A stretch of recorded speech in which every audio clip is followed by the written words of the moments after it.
Who would step forward when all qualified candidates refused the suicide mission? Frank Reeves stared at the ceiling of his cell, counting cracks like he had for the past 7 years. The lights cut without warning. Not normal. Not during night lockdown. Footsteps echoed down the corridor. Heavy, military grade. Prisoner 4872. Stand and face the wall. The voice came through his cell speaker. Frank complied. He knew better than to resist. The door hissed open behind him. Turn around. 3 figures stood in the doorway. 2 guards with pulse rifles and a woman in a crisp government uniform. Her badge read, Winters, K. Frank Reeves. Former Special Forces captain. Serving 25 years for killing your commanding officer. She checked her tablet. You're being offered a choice. Frank's eyes narrowed. No one offers choices here. The situation has changed. She handed him a document. Sign this and you're conditionally pardoned. Refuse and stay here until you die. The paper blurred in his hands. Freedom. The word he'd stopped believing in. What's the catch? Frank asked. You'll see. 4 others are joining you. Move now. The hallway lights flickered as they marched him past other cells. Faces pressed against small windows. Confused. Angry. Jealous. They entered a room he'd never seen before. 4 other inmates stood in a line. All military backgrounds. All killers. A screen lit up on the wall. Images of Jupiter's moon Europa appeared. Then destruction. Bodies. Blood on ice. A research station torn apart. 3 weeks ago, we detected a signal from Europa, Winters said. We sent our best. They failed. The screen showed military ships exploding. Soldiers in spacesuits floating dead. Whatever's there killed 97% of our response team, she continued. No qualified soldier will volunteer for a second mission. Frank looked at the other inmates. A woman with burn scars covering half her face. A tall man with cold eyes. 2 others who looked just as dangerous. So you're sending prisoners, Frank said.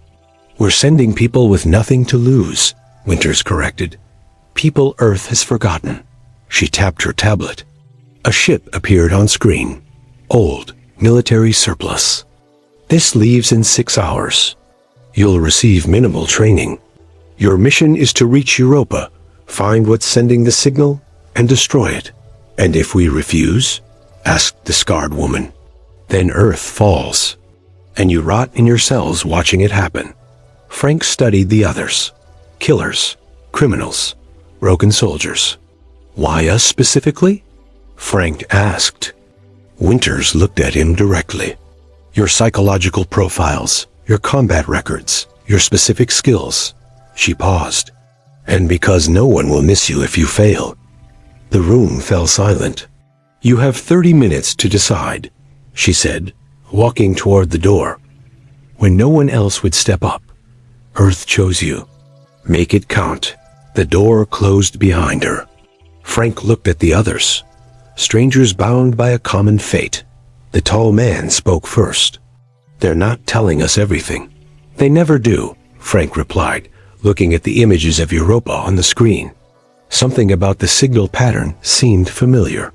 Something he'd seen before, in a classified facility he once guarded. The scarred woman laughed bitterly. Doesn't matter. Die here or die there. At least that we go out under the stars. Frank stared at the pardon document in his hand. Freedom or death. No middle ground. The alarm sounded, signaling their time to choose was running out. The ship shuddered as it broke through Europa's thin atmosphere. Frank gripped his harness, knuckles white. The 5 of them had barely spoken during the 3-week journey. Training had been a joke, just enough to keep them from killing themselves with the equipment. Approaching landing zone, the ship's AI announced. Warning, debris field detected. Through the viewport, Frank saw the remains of the previous mission. Twisted metal, shattered solar arrays, bodies frozen in spacesuits, floating like discarded toys. That's not debris, said Myra, the woman with the burn scars. That's a graveyard. The tall man Decker checked his weapon for the 5th time. Whatever killed them is still down there. Their ship rocked violently. Warning lights flashed red across the cabin. Proximity alert, the AI said. Unknown energy signature detected. Frank unstrapped himself. Manual override. Now, Decker reached the controls first. The ship lurched left as he took over, barely missing a pulse of blue energy that shot past them. "They're firing at us," shouted Cruz, the youngest of the group. "No," Frank said, watching the pattern. "They're aiming at our navigation systems." The ship dropped fast, engines screaming. The ice surface of Europa rushed toward them. "Brace for impact," Decker yelled. They hit hard. Metal tore. Sparks flew from control panels. The viewport cracked but held. Silence fell. Then the emergency lights kicked on, bathing them in dull red. "Everyone alive?" Frank asked, tasting blood in his mouth. 4 voices responded. They had survived. For now. Frank grabbed his gear. Standard issue pulse rifle, oxygen mask, and emergency beacon. The others did the same. "Outpost should be 2 kilometers east," he said, checking the nav unit on his wrist. They stepped out onto Europa's icy surface. The sky above was black, Jupiter looming massive and threatening. The outpost was visible in the distance, a collection of domes and antennas, half of it destroyed. "Move fast, stay low," Frank ordered. They trudged across the ice, boots crunching. No one spoke. Every sound felt too loud. The first body they found was just outside the outpost perimeter. A soldier, frozen solid, his face locked in terror. His neural implant, standard military issue, had melted, leaking black fluid down his temple. "What could do that?" Cruz whispered. Frank knelt beside the body. His implant was hijacked, overloaded. "How do you know?" Myra asked. "I've seen it before." Frank stood quickly. "We need to disable our emergency beacons. Now." "That's suicide," Decker protested. "Without beacons, no one can find us." "With them, whatever's here will find us first," Frank said, ripping his beacon from his suit. The others hesitated, then followed his lead. They reached the main airlock. It was damaged, but functional. Frank punched in the emergency override code Winters had given them. The door slid open with a hiss. Inside, the outpost was a nightmare. Blood smeared the walls. Equipment destroyed. Emergency lights flickered, creating moving shadows that made them jump. "The signal's coming from below," Frank said, checking his scanner. "Sub-level 3. A noise echoed from deeper in the facility. Metal on metal. Deliberate. "We're not alone," Mira whispered. The door behind them sealed shut with a heavy clank.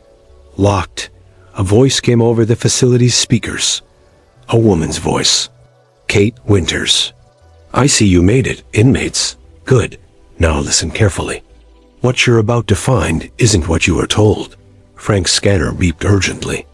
The signal was changing, pulsing faster. "The technology you're tracking," Winters continued, "it isn't alien. It's ours. Earth developed it decades ago." The floor beneath them trembled. Something was coming up from below. "And Frank," Winters added, "you've seen it before. You guarded the prototype. That's why you're really here." Frank froze as memory crashed through him.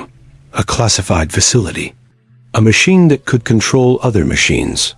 A technology he was told never existed. The floor split open. The floor split open beneath them. Frank grabbed Myra's arm and yanked her back as a platform rose through the gap. On it stood a figure not quite human.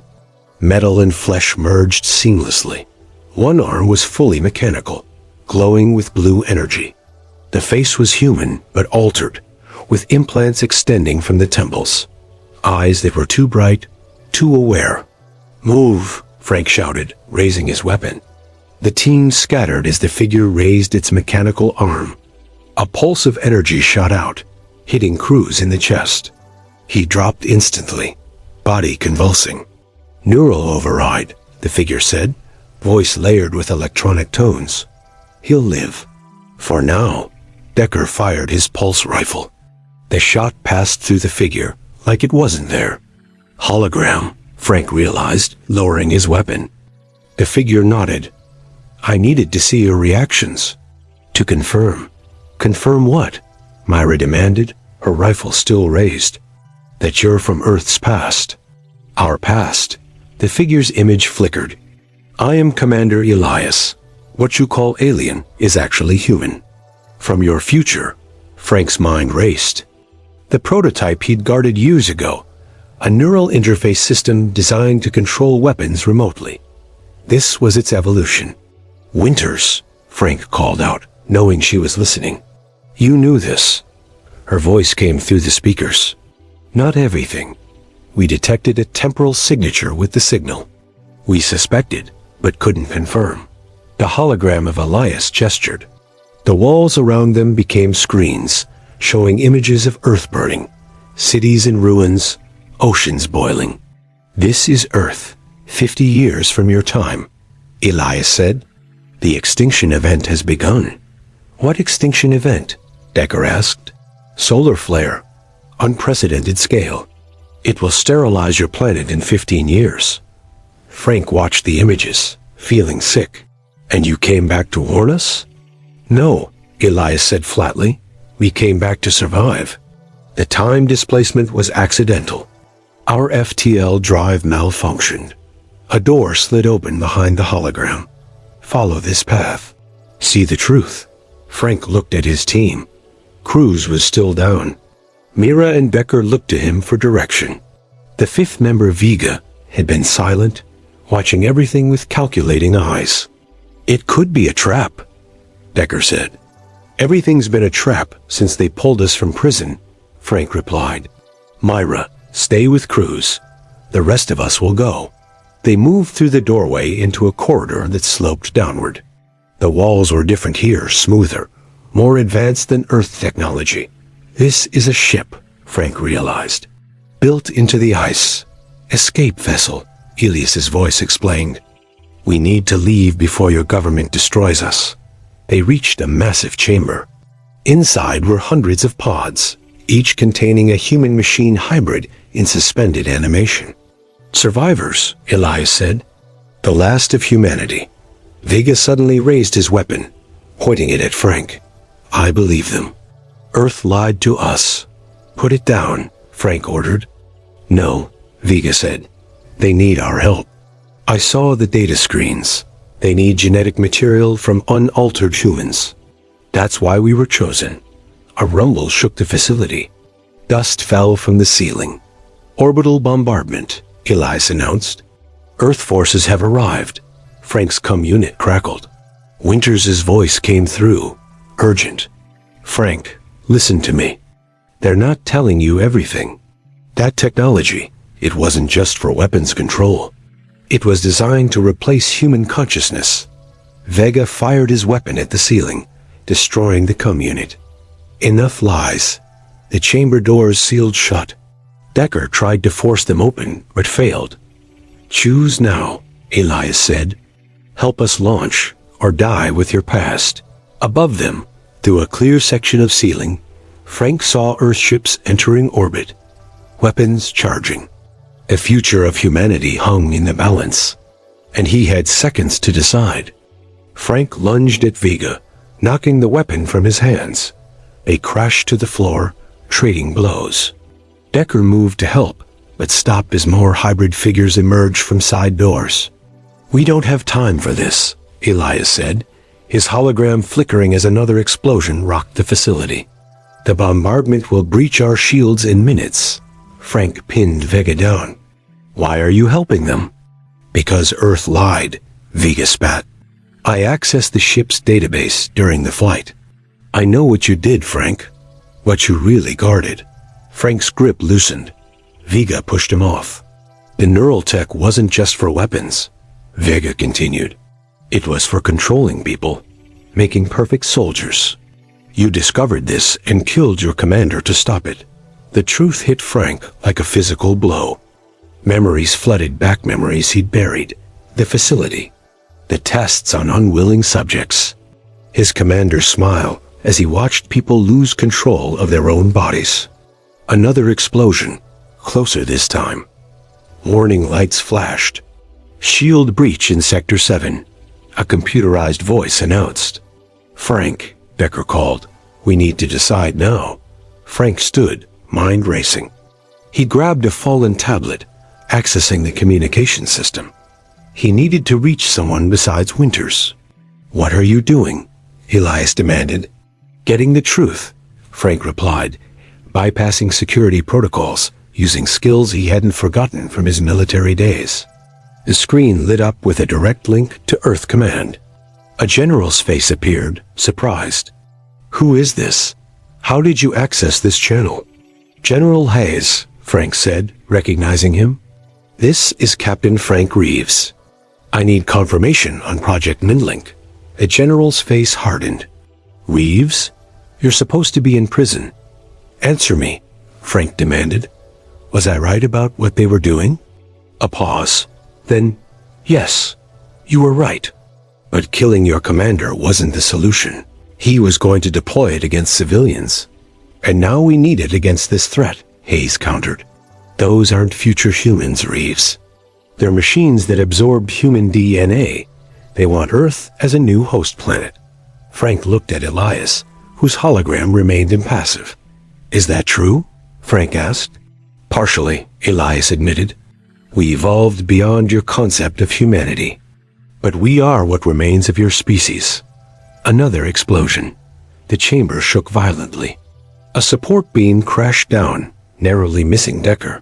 2 minutes to critical shield failure, the computer announced. Frank made his decision. He turned to Decker. "Help me get to the communications array. We need to stop the bombardment. You're helping them?" Decker asked, shocked.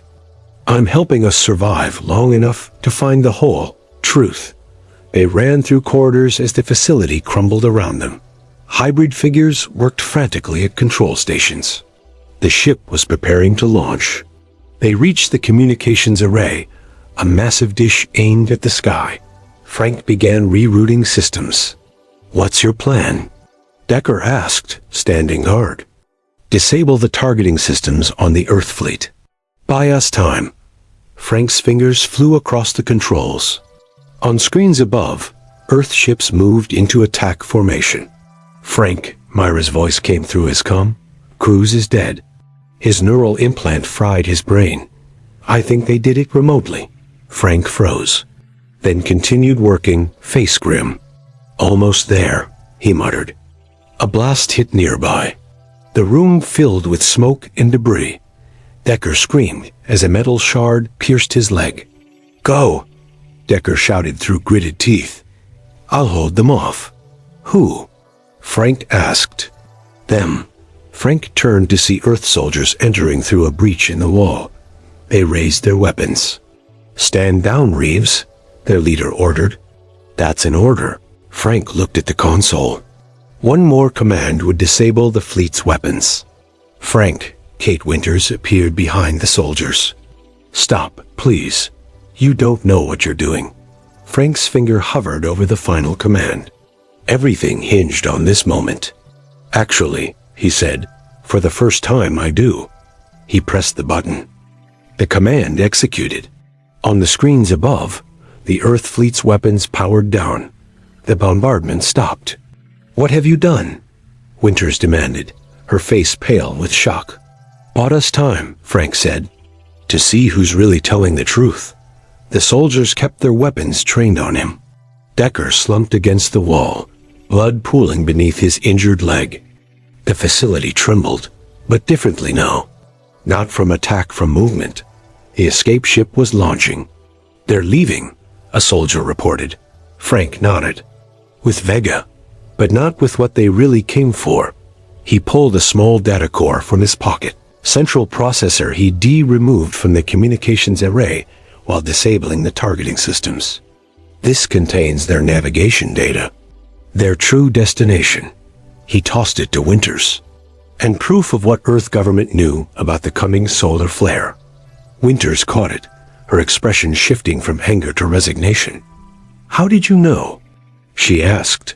"Because I remember everything now. Project Mindling wasn't just about controlling soldiers. It was about preparing for extinction, uploading human consciousness to survive what's coming." The soldiers lowered their weapons, confused by the exchange. "Get Decker medical attention," Frank ordered. No one moved until Winters nodded her approval. Through the viewport, they watched the massive ship break through Europa's ice, rising toward space. The Earth fleet, weapons disabled, could only watch.